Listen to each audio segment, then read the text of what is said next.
السلام عليكم، ازيكم يا شباب؟ عاملين ايه؟ يا رب تكونوا بخير. ان شاء الله النهارده هناخد مع بعض في الكالتشر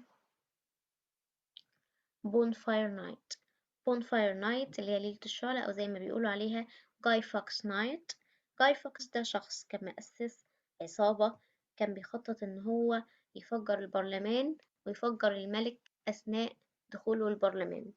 طيب، الشخص ده كان عامل مؤامرة إن هو يفجر الملك والبرلمان سوا، بس اتقبض عليه قبل ما يعمل أو قبل ما ينفذ المؤامرة بتاعته دي، واتعدم في ليلة الخامس من شهر نوفمبر سنة 1605.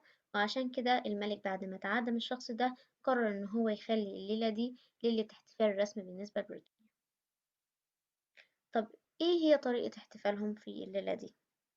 من 20 أو 30 سنة فاتوا كان الناس أو معظم العائلات كانوا يكتفوا إنهم يحتفلوا في بيوتهم في حديقة البيت، يولعوا شعلة كده في النص، شعلة صغيرة، ويجيبوا ألعاب نارية يعني ايه يعملوها في الجو وخلاص. لكن حاليا معظم العائلات بقت تفضل إنها تاخد أولادها في معرض للألعاب النارية أو عرض الألعاب النارية. يعني مثلا حديقة، هم في ناس مسؤولين إنهم هيعملوا عرض الألعاب النارية ويعملوا الشعلة دي في النص، وعامة الشعب تحضر. ليه؟ لسببين: لأن أولا ده أكتر أمان بالنسبة لهم، لأن الألعاب النارية دي مش أي حد يقدر يتولى إدارتها أو اللي هو يعني يقوم بيها. تاني حاجة، لأن الألعاب النارية دي بدأت تكون غالية حاليا، فإنهم يروحوا الشغل الألعاب النارية أرخص بكتير من إنهم هم يشتروا ويعملوها مع نفسهم. الحدث ده حدث مهم بالنسبة لبريطانيا، بحيث إن هم أصلا بيدرسوه للأطفال في المدارس. اوكي، طيب خلينا نشوف بقى. يعني الناس دول لما بيجوا يولعوا الشعلة يعني بيعملوا ايه؟ يعني حوالي مش فاهمة، يعني هما بيولعوا يقفوا كده ولا بيولعوا بيعملوا ايه؟ هنعرف دلوقتي. اوكي، هنسمع دلوقتي التراك ونعرف سوا هما بيعملوا ايه في الشعلة دي، ولا بيولعوها ازاي، ولا بيعملوا ايه فيها، بيحطوا فيها حاجة ولا ما بيحطوش، وهكذا. نسمع كويس يا شباب.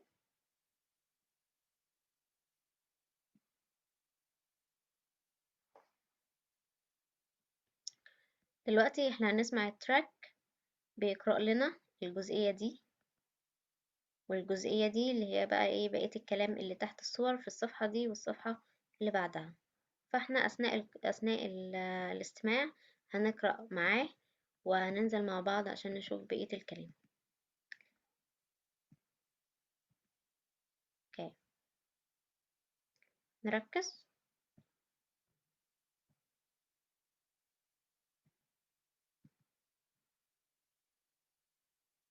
Pages 10 and 11. Exercise 2. Bonfire night. It's November the 5th.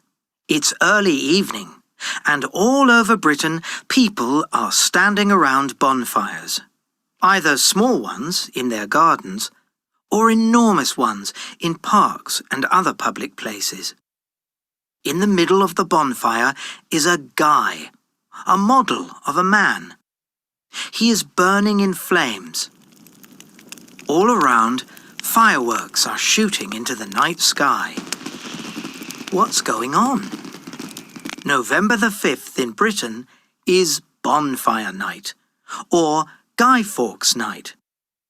It is when people remember an event from long ago. Let's go back 400 years. It's 1605.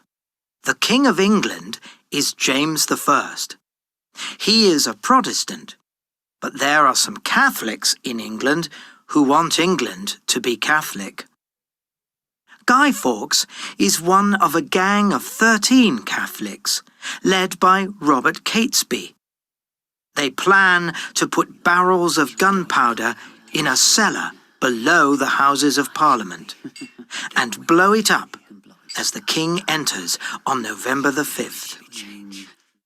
Guy Fawkes's job is to light the gunpowder. He knows a lot about it. He was a soldier with the Spanish army in the Netherlands in the 1590s, trying to make it a Catholic country. One of the gang, Francis Tresham, sends a letter to his brother-in-law, Lord Monteagle. telling him not to go to Parliament on November the 5th. Monteagle is suspicious and gives the letter to the king's men.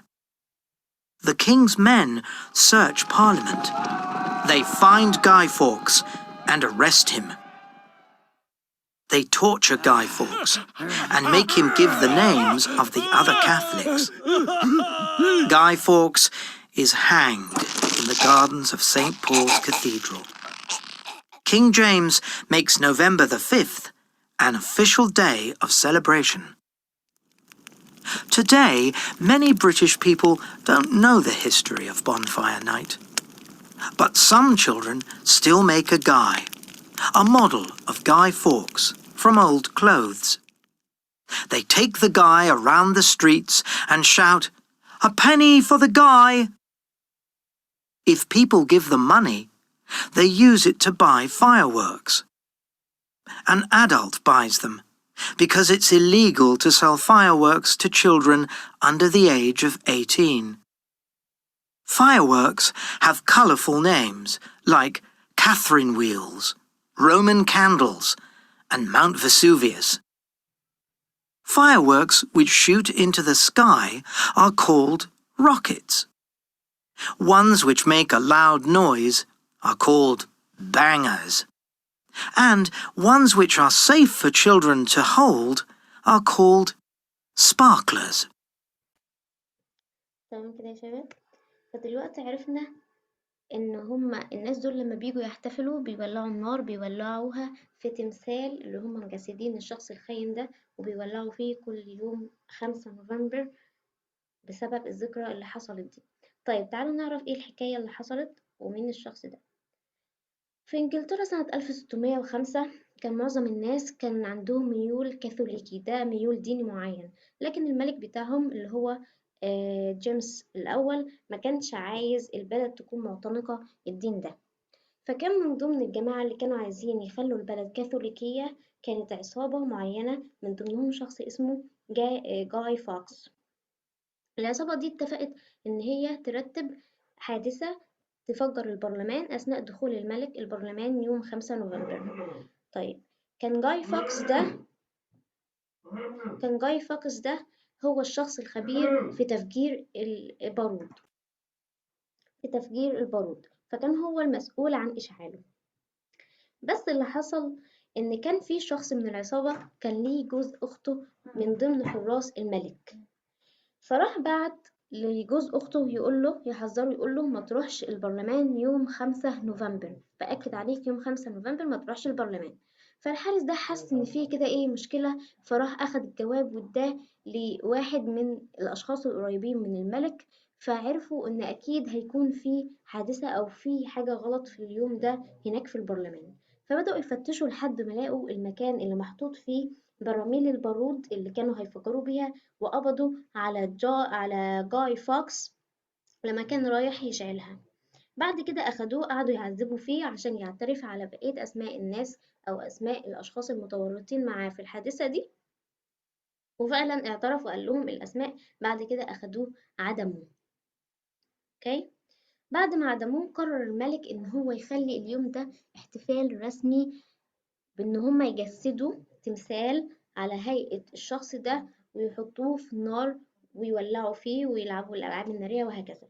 من يومها وفعلا الموضوع ده مستمر، والأطفال قبل ما يجي الليل عشان يولعوا في التمثال أو في المجسد ده ويشعلوا الألعاب النارية بيعملوا مجسد صغير كده على هيئة رجل من مثلا القماش القديم. عارفين ان احنا العرايس القديمة اللي هي بتبقى على شكل قماش او من القماش دي، بيعملوا المجسد ده وياخدوه هناك حوالين الشجرة ويقعدوا يطلبوا من الناس اللي ماشيين فلوس عشان يدوهم يجيبوا ألعاب نارية. بس طبعا لو حد فيهم حصل على فلوس مش الأطفال هم اللي بيروحوا يجيبوا الألعاب النارية، لأن الألعاب النارية بالنسبة لهم محظورة للأطفال تحت سن ال 18.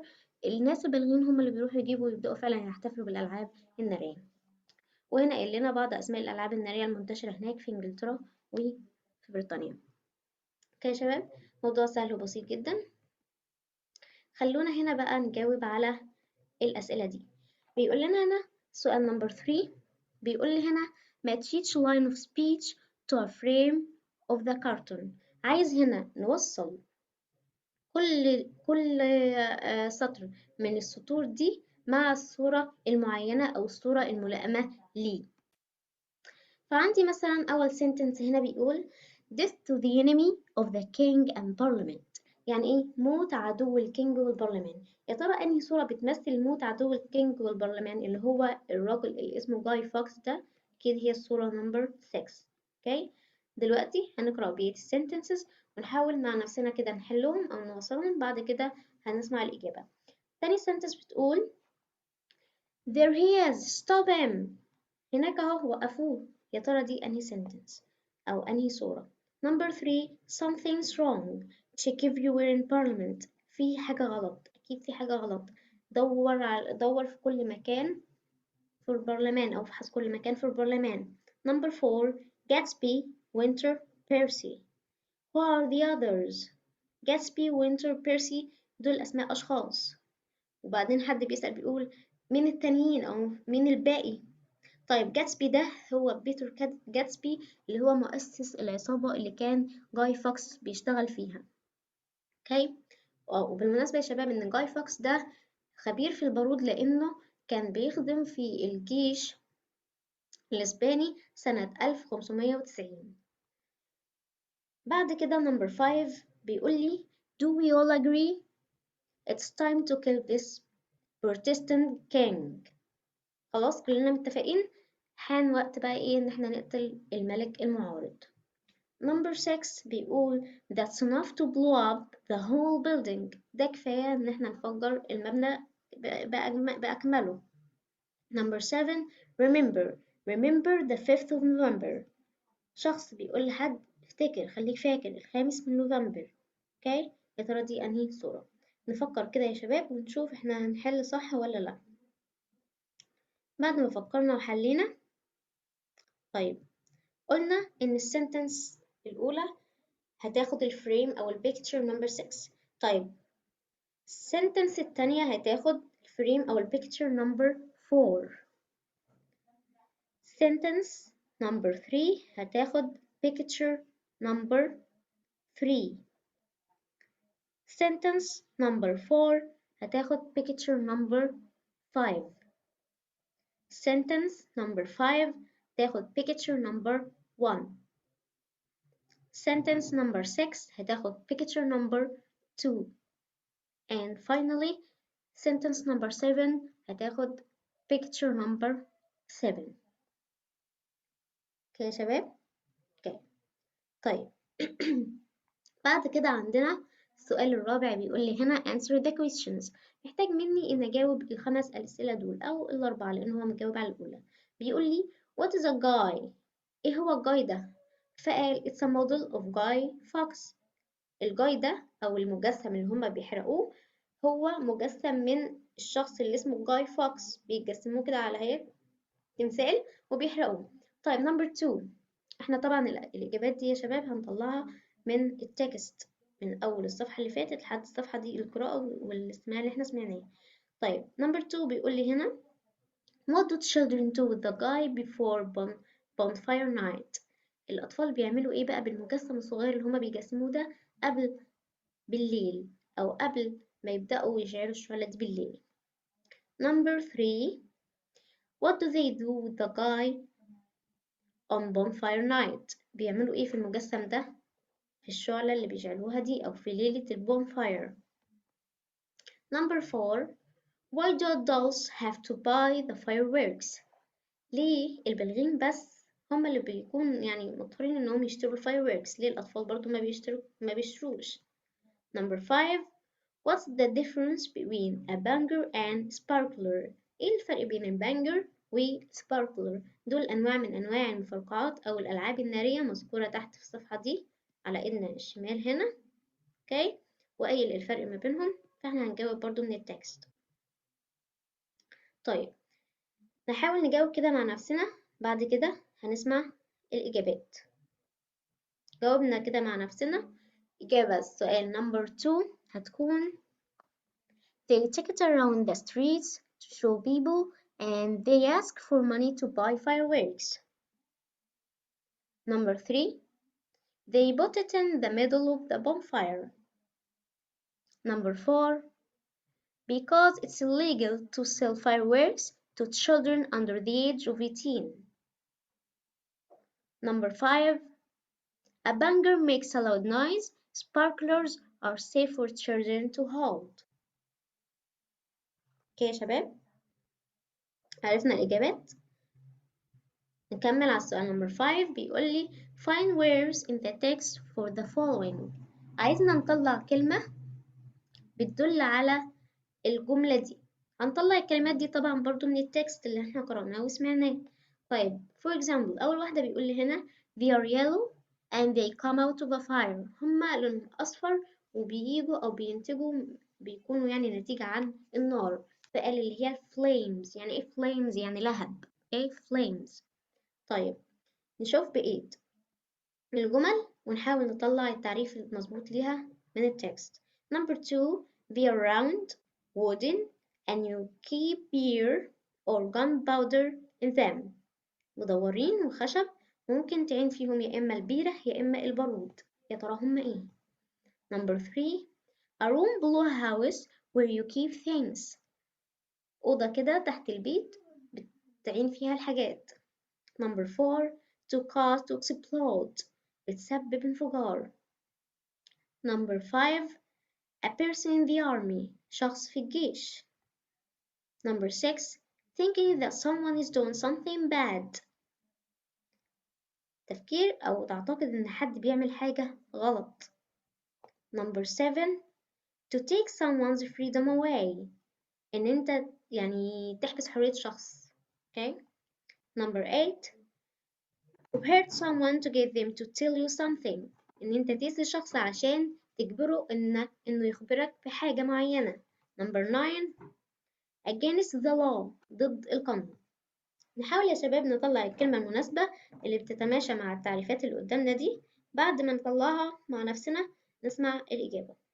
طيب نبدأ. إجابة number 2. barrels. barrels. 3. cellar. cellar. 4. blew up. blew up. 5. soldier. soldier. 6. suspicious. suspicious. 7. arrest. arrest. 8. torture. torture. 9. legal. legal.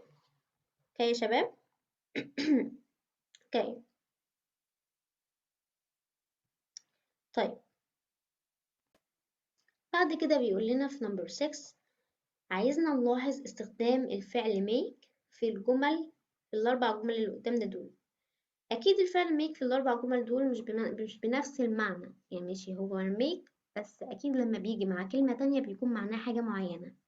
فعايزنا نقرأ الجمل ونشوف يا ترى إيه الكلمة الأنسب اللي ممكن أشيل make وأحطها بداله. okay. طيب number 1 بيقول لي today children make a model of Guy Fawkes.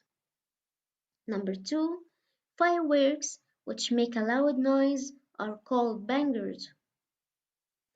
الأولى بيقول إن الأطفال تصنع أو كلمة تانية مجسم من Guy Fawkes. Number 2 بيقولك إن fireworks اللي بتعمل ضوضاء اسمها bangers. Number 3 the king's men make Guy Fawkes give the names of the other Catholics. رجال الملك خلوا Guy Fawkes يقول أسماء الناس التانية. Number 4 King James makes November 5th an official day of celebration. الملك جيمس خلى الخامس من نوفمبر يوم رسمي للاحتفال. نحاول يا شباب نجيب كلمة مناسبة بتدي نفس معنى ميك في الجمل دي. يا ترى ميك هنا معناها ايه؟ ممكن اشيلها واحط مكانها ايه؟ ايه جاي عشان تدي نفس معنى كلمة ميك جاي. ايه لاود. اوكي ايه مثلا ايه فلان انه يدي اسماء. تمام وهكذا. نفكر يا شباب. بعد ما نفكر ونحاول ونجتهد نحله مع بعض نسمع الإجابة. طيب number 1 هتكون build، ولو حد ممكن عارف يجيب أي verb تاني اوكي، بس يكون ماشي بنفس المعنى build، لأن الأطفال make guy أو make a guy يعني بيبنوا مجسم اوكي. build. number 2 produce، بتنتج produce okay. number 3 force، force Guy Fawkes to give، force Guy Fawkes to give، بيجبروه إن هو يدي الأسماء. number 3 declares، declares صرح أو أعلنه okay. خلاص أعلنوا رسميا إن هو أو أعلنوا إن هو يوم احتفال رسمي declares okay يا شباب. إن شاء الله يكون حاجة بسيطة عليكم بإذن الله. نتقابل مع بعض في الفيديو الجاي في الكالتشر. أشوفكم على خير بإذن الله.